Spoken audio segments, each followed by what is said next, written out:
Because yo, what's up, guys? What is going on? Welcome back. Hope y'all are doing well. Real Madrid versus Valladolid, 3-0 from Real Madrid. This does not look like your typical Real Madrid. A thought crossed my mind as I was watching that maybe they're not going to do so well in La Liga. This will probably be Barcelona's year or Athletic Madrid's year, because Athletic Madrid are building a nice squad. Julian Alvarez, like Gallagher, and Barcelona. I mean, from what I saw, the highlights, because I didn't see any of the games yet, they look like the better side so far. Again, it just started. This is their first game at home, second game in total. So we'll see. But I was dozing off in that first half. I'm not gonna lie. I was quite bored in that first half. Second half looked a lot better. And look, all the focus is on Mbappe. I get it. It's supposed, and a lot of players have been vocal about this. That when you go to Spain to play, whether it's Real Madrid or any team, the press, the media, they're hounding you. You don't really have that much of a private life.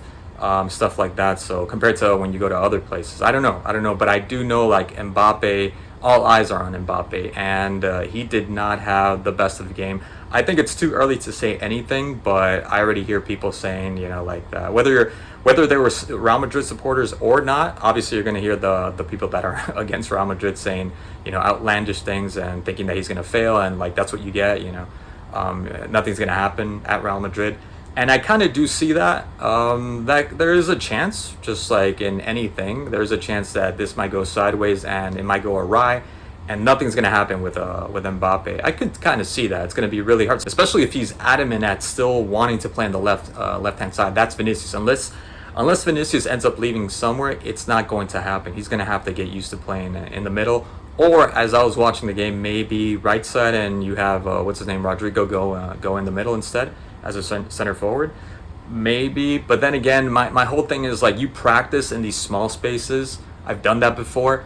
And I doubt, and I've seen him, it's not that I doubt, I've seen Mbappe play in the middle, and he plays just fine when he's playing practice, when he's training, they're doing training sessions. So I don't see why he wouldn't get accustomed to that. It might not be the Mbappe that scores 40, 50, whatever goals per season, but it's going to be an effective Mbappe, and it's going to be Mbappe that at least will net you 15, 20 goals. And the key here is to win trophies, right? The key is to win, just like they did here. Mbappe didn't have a great game, but so what? The team won. That's the whole point. That's what they're hoping to accomplish in the end. So yes, he had chances, and they were looking for him. He made the movements, and they were always looking for him. In the first half, the only chance that any of these teams had was when Rudiger or Militao, I think it was Militao, sent him that beautiful ball. Beautiful exchange for Rudiger and Militao, with long balls. Defensively, didn't have that much to do because Valladolid was just all the way back playing a low block, but the volley ended up hitting it kind of with the inside of his foot, so it wasn't like a clean shot, but there was a chance right there for Mbappe.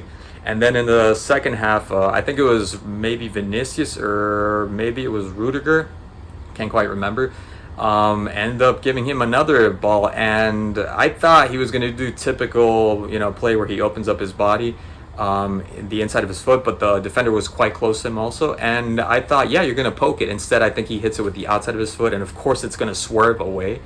So that was a chance. That was a very clear chance for him to be able to score. I think it was a better chance than the first one where Militao ended up giving him that long ball.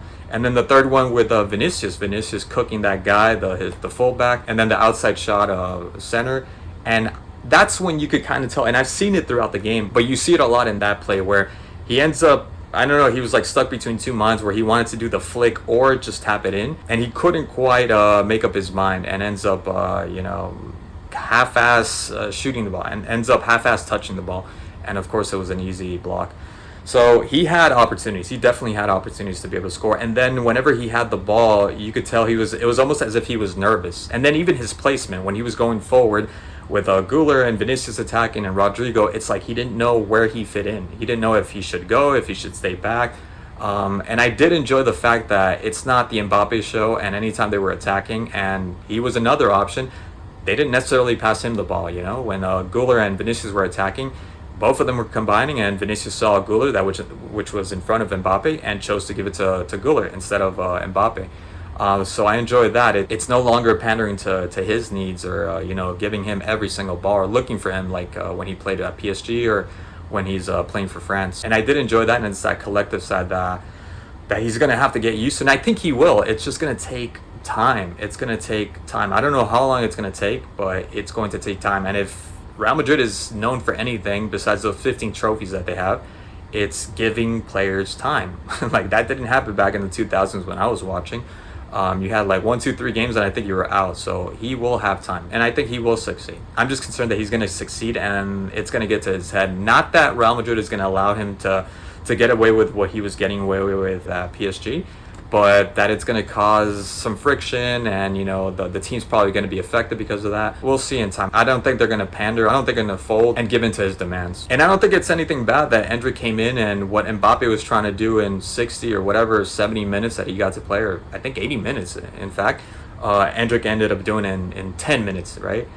Very effective. I think it's still going to be that maybe at some point Endrick is going to seem like he's going to be the better option, but it's going to be Mbappe, and then Endrick. And I see Rodrigo leaving, especially Endrick. Endrick looks so good, and I doubt that Rodrigo was that good at the start of his career at Real Madrid. And Endrick's going to be the choice when it comes to him or Rodrigo. I think it's going to be Endrick because of age and just the quality. I think he's just a better player, or is going to be a better player than Rodrigo. So we'll see. Vinicius did what he could, like in the first half. I mean, it was really hard, and I like the fact that they were kind of, or Vinicius, you could say, was kind of allowing Mbappe to drift to the left, and he would kind of drop a little bit.